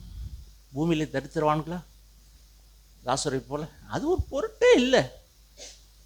அதெல்லாம் கொஞ்ச நாள், அதான் சொல்லுவார், கொஞ்ச காலம் பாடு அனுபவிக்கிற நீங்கள், பேதுரு சொல்லுவார், கொஞ்ச காலம் பாடு, இதெல்லாம் கொஞ்ச காலம் மாறி போகும். விசுவாசத்தில் ஐஸ்வர்யவான்களா நீங்களும் நானும் மாறணும். ஆகையினால் நம்முடைய இளைய தலைமுறைகள் இந்த நாள் நீங்கள் அனுபவிக்கிற ஒரு நல்ல சேரு, நீங்கள் உட்காந்துருக்கிற சேரு, உங்கள் தலைக்கு மேலே ஒரு ஃபேனு, உட்காந்துருக்கிறதுக்கு ஒரு செட்டு, அந்த காலத்தில் அவங்களுக்கு இல்லை. பயந்து நடுங்கி அவங்க கூடுனாங்க, பயந்து நடுங்கி கூடுனாங்க. இயேசு நாமத்தை சொல்லவே முடினா சரியாக போச்சு, சொன்ன பிடிச்சி கட்டி இழுத்துட்டு போடுவாங்க. அப்படி தான் அவங்க வாழ்க்கை வாழ்ந்தாங்க. இன்றைக்கி பகிரங்கமாக ஒரு தெருவில், மெயின் ரோட்டில் தெருவில் உட்காந்து நம்ம ஆண்டவரை ஆராதிக்கவும் தேவனுடைய வார்த்தையை கேட்கவும், இதெல்லாம் ஒரு ஸ்லாக்கியம், இதெல்லாம் ஒரு பெரிய இறக்கம் நமக்கு. இதெல்லாம் தேவன் நம்ம கொடுத்துருக்க மகாபெதன செல்வம்.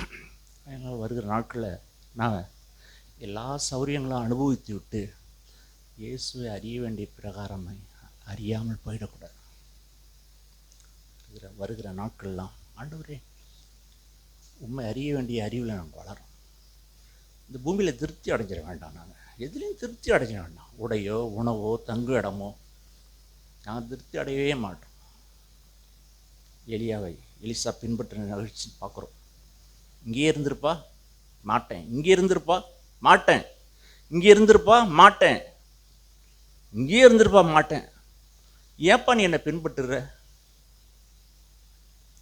அப்படி என்னதான் வேணும் உனக்கு? உண்மையில் உள்ள வாரம் எனக்கு 2 மடங்கு வேணும். அப்பா அரிதான காரியத்தை கேட்குறிய நீ? 2 மடங்கு. நான் இயேசுவை போல மாறணும், இயேசுவை போல வாழணும். அதான் வாழ்க்கை. அதுதான் எனக்கு வேணும். இந்த பூமியில் இருக்கிறது வீடோ ஆஸ்தியோ நல்ல சாப்பாடோ வசதி அதெல்லாம் தேவை தான். அதெல்லாம் என் காலுக்கு செருப்பு போல தான். அதெல்லாம் என் காலுக்கு செருப்பு போல தான். நான் இயேசுவை போல மாறிவிடணும். அருமையான தேவனுடைய பிள்ளை, இந்த அப்போஸ்தலனுடைய நாட்களில் ஒரு புஸ்தக சுருள், ஒரே ஒரு ட்ரெஸ்ஸு இல்லாத நாட்கள். இன்றைக்கி இருக்கிற பாஸ்டர்மார்களாக இருந்தால், ஊழியக்காராக இருந்தால் ஒரு வார்த்தை சொன்னால் போதும், எனக்கு கோட்டு இல்லைப்பா, எனக்கு போட்டுக்கிறது சொட்டர் இல்லைப்பா, சட்டை இல்லைப்பா, நான் ஒன்றெல்லாம் இல்லை, கட்டுக்கட்டாக கூட வீட்டுக்கு வந்து சேரும். அன்னைக்கு இருந்த அந்த தேவ ஊழியக்காரர்கள் வாயை திறந்து மற்றவங்கள்ட்ட சொல்வதற்கு கூட அவங்க அறிவுறுத்தார். இன்றைக்கி இருக்கிற கிறிஸ்தவ ஊழியக்காரர்கள் அப்படி இல்லை. பேச்சு வாக்கிலே வந்துடும். எங்கே பேச்சு வாக்கில்? மைக்கிலே வந்துடும்.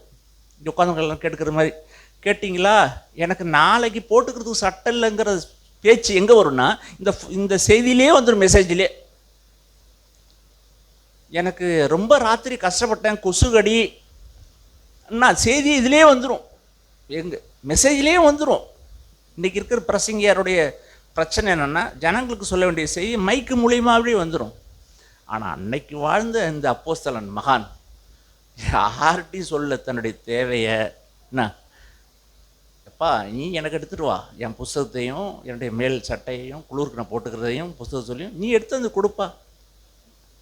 எவ்வளோ ஞானவான்களாக இந்த ஊரில் நடந்துருக்குறாங்க. அவள் தரித்திர முடிவுகளாக இருந்தாங்க, ஆனால் ஐஸ்வர்யவான்களாக இருந்தாங்க. இன்றைக்கி நீங்களும் நானும் ஐஸ்வர்யவான்களாக இருக்கிறோம். அவிக்கிற வாழ்க்கையில் தரித்திரராக இருக்கும், முட்டையாக இருக்கிறோம். நான் பயந்து நடுங்குவோம். ஆண்டவரே, என் வாழ்க்கையில் எது இல்லாமல் போனாலும் நீர் என்னிலே இருக்கணும் ஆண்டவரே, என்னை தாழ்த்துக்கிறேன் ஆண்டவரே, எனக்கு உதவி செய்யுங்க ஆண்டவரே, நான் திருப்தி அடைய வேண்டாம். இந்த பூமிக்கிற வாழ்க்கையில் ஒருபோதும் திருப்தி அடைய வேண்டாம். துயரப்பட்டு துக்கித்து அழுது புலம்புங்க. நான் இயேசுவை போல மாறலையா? துக்கித்து புலம்பணும், அழணும். உங்கள் வாழ்க்கையுடைய மேல்படி என்ன தெரியுமா? துக்கிப்பிலிருந்து தான் ஆரம்பிக்கணும். துயரம் இருக்கா? இங்கிருந்து தான் ஆரம்பிக்கும். நீங்கள் இயேசுவை போல ஒரு வாழ்க்கை. ஐயோ நான் இப்படி இல்லையே, நான் இப்படி இல்லை, என்னால் வாழலையே, என் வாழ்க்கை இப்படி இருக்குதே என்கிற ஒரு துக்கிப்பு. நிச்சயமாகலே நீங்கள் ஜெயம் பெறுகளாக இருப்பீங்க. நீங்கள் ஏன்னா தானே இருப்பீங்கன்னா கேட்டுட்டு வருஷம் பூராவும் நம்முடைய வாழ்க்கை ஒரு மாறுதல் இருக்க. அருமையான தேவனுடைய பிள்ளைகளே, நான் வருகிற நாட்கள் எல்லாம் விசுவாசத்தில் ஐஸ்வர்யவான்களாக இருந்துடும். எத்தனையோ வசதி நிறைந்த உலகத்தில் வாழ்ந்துட்டுருக்கோம். நாட்டில் தலைக்கு மேலே அருமையான ஃபேன் ஓடிக்கிட்டு பேசுவதற்கு, சத்தமாக பேசுவதற்கு மைக் இருக்குது. அந்த நாட்கள் இயேசு வாழ்ந்த நாட்கள் ஒரு மைக்கு கூட 5000 பேருக்கு பேசுனாங்க. அடுத்த வேலை உணவு எங்கே இருக்குன்னு தெரியாது ஜனங்களுக்கு. பசி கிள்ளிக்கிட்டு இருக்கு. ஆண்டவர் செய்ய போகிற அதிசயம்லாம் தெரியாது. ஆனால் இன்றைக்கி கறி குழம்புக்கு செஞ்சு வச்சுட்டா வாசனை மூக்கில் அப்படியே இழுத்துக்கிட்டு இங்கே உட்காந்துட்ருக்கோம். அப்படியே என்ன சாப்பாடுன்னு. ஆனால் 5000 பேர் ஜனங்கள் பசியோடு கிள்ளிட்டு வயிற்றில் உட்காந்து ஒன்றுமே தெரியும். அடுத்த வேலை என்ன நடக்க போகுதுன்னே அவங்களுக்கு தெரியாது. ஆனால் ஆண்டவர் ஒருத்தையும் வெறுமையே அனுப்புனதே இல்லை. அதிசயங்களை செஞ்சு முடித்தாங்க. ஆனால் வருகிற நாட்கள் ஆண்டவரே, இந்த பூமிக்கிற வாழ்க்கையில் எந்த ஐஸ்வர்யத்தையும், இதெல்லாம் நல்லது தான். தேவனுடைய இந்த புது டெக்னாலஜி தேவன் நமக்கு கொடுத்துருக்குறாங்க. கேட்குற செய்தி அருமையாக பதிவாக்கப்படுது. இந்த செய்தியை நம்ம கேட்குறோம். எல்லாரும் நம்ம கேட்க முடியும், திரும்பவும் கேட்க முடியும். இப்படிலாம் எத்தனையோ தொழில்நுட்பங்கள் டெக்னாலஜி இந்த உலகத்தில் இருக்குது. இதெல்லாம் ஆண்டவர் தான் செஞ்சுருக்குறாங்க. இத்தனையும் அனுபவிச்சுட்டு நம்ம திருப்தி கொண்டெல்லாம் இருக்க வேண்டாம். நீதி மேலே பசியும் தாகம் கொண்டவரான ஒரு வாழ்க்கையை வாழ்வோம். நம்ம கொடுத்துருக்க எல்லா டெக்னாலஜிக்கும், நம்ம கொடுத்துருக்க எல்லா வசதிகளுக்கும் நன்றி உடைய இருதயம் கொண்டவளாக நாம் இருப்போம். ஆமே. நான் கேட்ட வார்த்தைக்கு நம்பிக்கை இருக்கலாம். கொஞ்சம் பேர் எழுந்துருச்சு. அப்புறம் கடைசியாக பிரதர் மகநாதன் ஜெபம் பண்ணி முடிச்சிருவாங்க.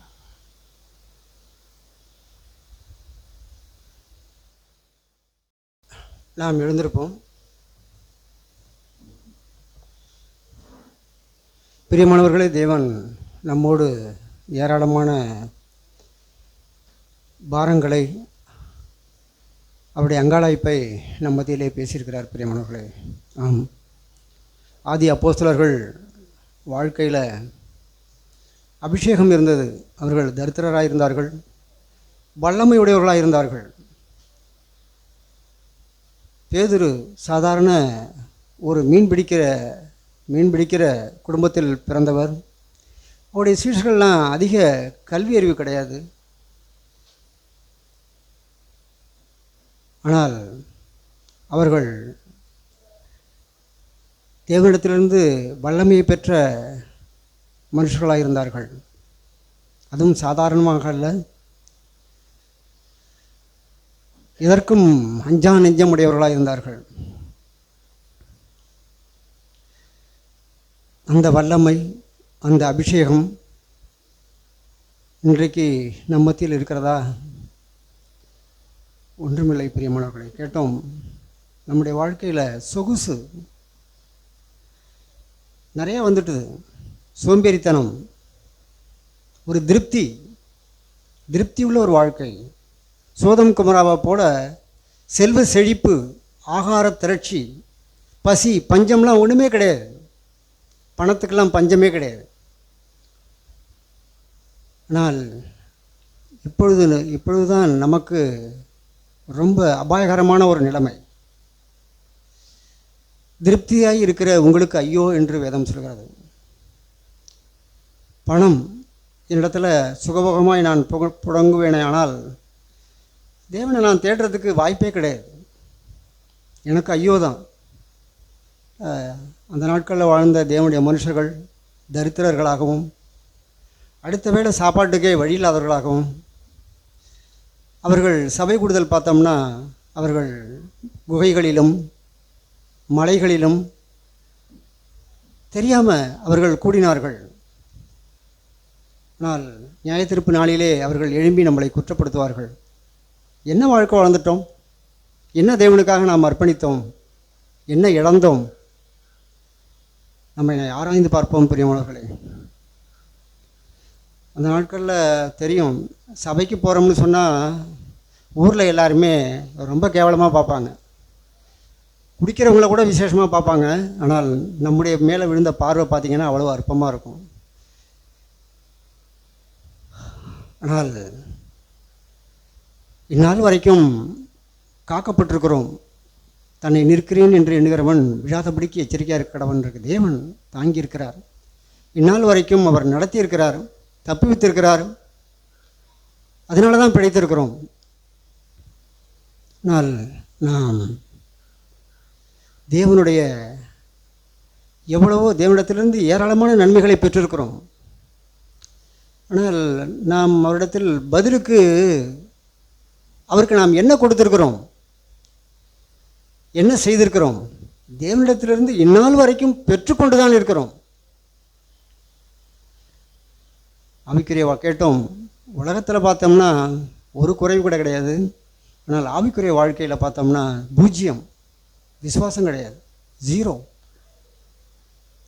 நாம் நிர்வாணியாக இருக்கிறோம், குருடராக இருக்கிறோம், தரித்திரராக இருக்கிறோம். தேவனுடைய பார்வையில் நம்மை நிதானித்து பார்ப்போம் பிரியமானவர்களே.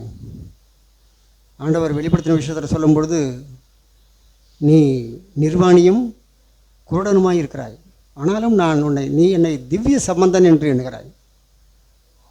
உன்னுடைய நீதி, உன்னுடைய காரியம்லாம் அழுக்கான கந்தையாக தான் இருக்குது. நீ உடுத்திக்கிறதுக்கு வெண்வஸ்திரம் இடத்துல இருந்து வாங்கிக்க. உன்னுடைய கண்களுக்கு கழிக்கத்தை நீ போடு, கேளு. பிரகாசமுள்ள மணக்கண் நமக்கு தேவையாக இருக்குது. ஆனால் ஆண்டவர் நேற்றும் இன்றும் நாளையும் மாறாதவராக இருக்கிறார். கேட்டோம், அந்த நாட்களில் உள்ளவங்க உலகத்தில் வேணால் தரித்திரராக இருந்திருக்கலாம், ஆனால் அவர்கள் விசுவாசத்தில் ஐஸ்வர்யவான்களாக இருந்தார்கள். எதுக்குமே அவர்கள் பணியவே இல்லை, விட்டு கொடுக்கவே இல்லை. அவர்கள் தேவனுக்கு பயந்தார்கள். யோசேப்பை பார்த்தோம்னா, அவன் அவ்வளவு வறுமையிலிருந்தும் அவன் கொஞ்சம் இணங்கியிருந்தான்னா ராஜபோகமாக வாழ்ந்திருக்கலாம். ஆனால் போத்திபார் மனைவி அவனை வலுக்கட்டாயப்படுத்தும் பொழுது, இவ்வளவு பெரிதான பாவத்தை என் தேவனுக்கு விரோதமாய் நான் செய்வது எப்படி என்று சொல்லி தேவனுக்கு பயந்திருந்தான். அதுக்கு கிடைத்த பரிசு தான் சிறைச்சாலை.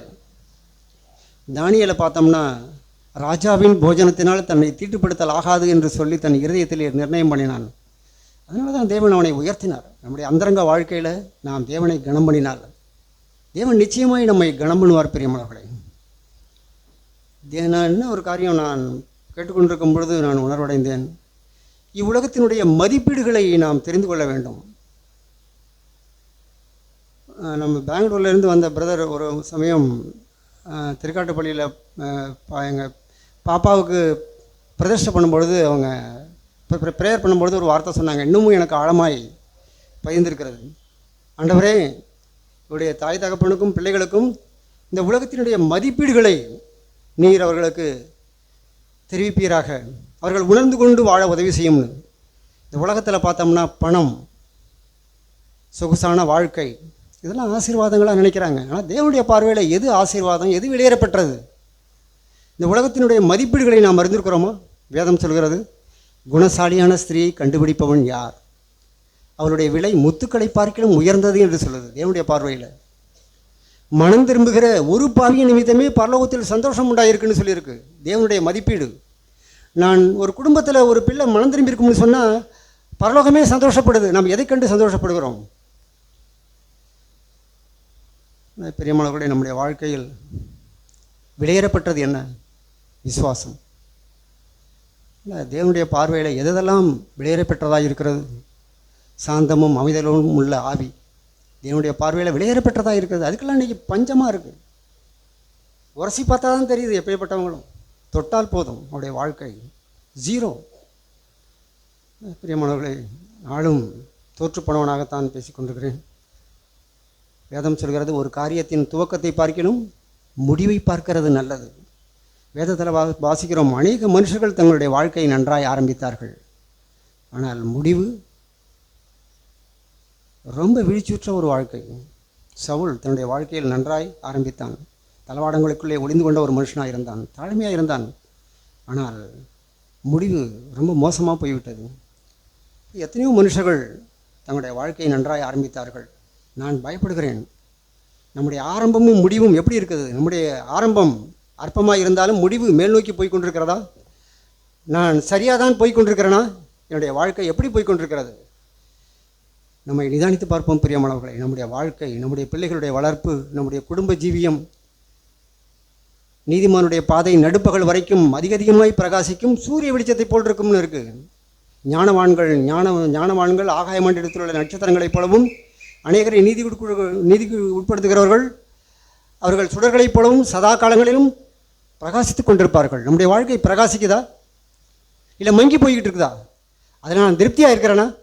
மங்கி போயிட்டு ஒன்றுமே இல்லை, என்னுடைய வாழ்க்கை எப்படி இருக்கிறது? நம்ம ஆராய்ந்து பார்ப்போம் பிரியமானவர்களே. நாம் தேவனுடைய பார்வையில் நம்முடைய வாழ்க்கை எப்படி இருக்கிறது? ஆண்டவர் சொன்னார், இவர் என்னுடைய நேசகுமாரன், இவரில் நான் பிரியமாக இருக்கிறேன்னு சொல்லி இயேசு கிறிஸ்துவ ஆண்டவர் சாட்சி பகர்ந்தார். அவர் தேவனுடைய குமாரன் என்பதனால் அவர் சாட்சி கொடுக்கல, அவருடைய வாழ்க்கை அப்படியா இருந்தது. இவருக்கு செவி கொடுங்கள்னு இருந்தது. பிரியமானவர்களே, நம்முடைய வாழ்க்கையிலும் நம்முடைய வாழ்க்கை ஒரு அனலுள்ள ஒரு வாழ்க்கையாய், அபிஷேகம் நிறைந்த ஒரு வாழ்க்கையாய், வல்லமை நிறைந்ததாய், இருக்கிற இடங்களில் வெளிச்சமாய் நாம் தேவனுக்கு மகிமை கொண்டு வருவர்களாக இருப்போம். பிரியமானவர்களே, நாம் வந்ததிலிருந்து வாய் திறக்காத கேட்ட வார்த்தைகளை உணர்ந்து சும்மா விருதாவாக நாம் முன்னாடி ஜெபம் பண்ணதுனால ஆண்டவர் கேட்பாருங்கிறது இல்லை. பிரியமானவர்களே, நம்முடைய இருதயத்தின் ஆழத்திலிருந்து அன்னாள் ஜெபித்தால் அவருடைய இருதயம் பேசினது, அந்த வார்த்தையை தேவன் கேட்டார். நம்முடைய ஏதோ சடங்காச்சாரமாய் நான் ஜெபிக்காதபடி நாம் உணர்த்தப்பட்ட காரியத்தை குறித்து அநேகருக்கு பக்தியத்தை உண்டாக்கும்படி நாம் தேவனுக்கு பயந்து தேவன் பேசிய வார்த்தைகளை குறித்து தியானித்து நாம் தேவ சமூகத்தில் நாம் ஜெபிப்போம். பிரியமானவர்களே, 2 சகோதரர்கள் 2 சகோதரிகள் நாம் ஜெபிக்கலாம். ஏவப்பட்டவர்கள். எங்கள் பரலோக தகப்பனே, உம்மை துதிக்கிறோம். வானத்துக்கும் பூமிக்கும் ஆண்டவரே, உம்மை துதிக்கிறோம். ஆண்டவரே, உம்முடைய கண்கள் பூமி எங்கும் உலாவிக் கொண்டிருக்கிறதே, உம்மை துதிக்கிறோம். தம்மை பற்றின உத்தம இருதயத்தோடு இருப்பவர்களுக்கு உம்முடைய வல்லமை விளங்க பண்ணும்படி உம்முடைய கண்கள் பூமி எங்கும் உலாவிக் கொண்டிருக்கிறது. எங்களுடைய உட்கார்தலையும் எழுந்திருக்கிறதையும் நீர் அறிந்திருக்கிறீர். இதோ எங்கள் நாவில் சொல் பிறவாதற்கு முன்னமே எங்களை அறிந்திருக்கிறீர். ஆண்டவரே தகப்பனே, உம்மை துதிக்கிறோம். எங்கள் உள்ளிய இயந்திரங்களை சோதித்தருகிற தேவன் ஆண்டவரே நீர். தகப்பனே, உமக்கு நன்றி. உமக்கு பயப்படக்கூடிய பயத்தை எங்களுக்கு அதிகமாகி தாங்க ஆண்டவரே. தகப்பனே, உம்மை துதிக்கிறோம். தாவீதை ஜெபித்தது போல இதோ உள்ளத்தில் உண்மை இருக்க விரும்புகிறீர், அந்த காரணத்தில் எங்களுக்கு ஞானத்தை தெரியப்படுத்துவீர் என்று சொல்லுகிறது போல எங்களுடைய வாழ்க்கையிலே நாங்கள் உள்ளத்தில் உண்மையாக இருக்க உதவி செய்வீராக.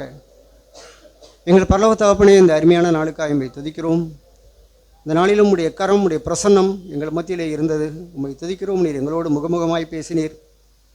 ஆமாண்டவரே, இந்த நாட்களில் எங்களுக்கு எவ்வளவோ டெக்னாலஜிலாம் வளர்ந்துட்டு, ஆனாலும் ஆண்டவரே வேதம் சொல்கிறது போல கோடைக்காலமும் சென்றது, மாரிக்காலமும் சென்றது, இஸ்ரவேலும் மனம் திரும்பவில்லை என்கிற வார்த்தையின் பிரகாரமாக எங்களுடைய வாழ்க்கையிலே மனம் திரும்ப வேண்டிய பகுதிகள் ஏராளம் ஏராளம் இருக்கிறது. ஆண்டவரே தகப்பனை, ஒருபோதும் எங்களுடைய வாழ்க்கையை நாங்கள் தள்ளி போட வேண்டாம், எங்களுடைய இதயத்தை கடினப்படுத்த வேண்டாம். ஆண்டவரே தகப்பனே, எங்கள் மேல் இரக்கமாயிரும். நாங்கள் மற்றவர்களை பார்க்க வேண்டாம். ஆண்டவரே, வேதனை உண்டாக்கும் வழிகள் உண்டோ எங்களை ஆராய்ந்து பார்க்கட்டும். ஆண்டவரே, நாங்கள் மறுரூபமாகட்டும், உம்மை நோக்கி பார்க்கட்டும். ஆண்டவரே தகப்பனே, உமக்கு நன்றி. ஆண்டவரே, நாங்கள் கடந்து வந்த பாதைகளை நாங்கள் நினைவுகூரட்டும்.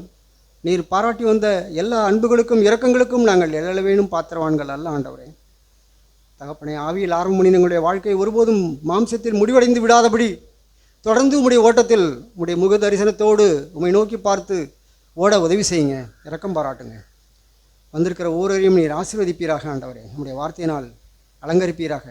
கேட்டு அப்படியே விட்டு விடாதபடி அவர்களை பாதுகாத்துக் கொள்வீராக. தகப்பனே, இந்த நாளின் ஆகாரத்துக்காக கூட நாங்கள் ஜெபிக்கிறோம்.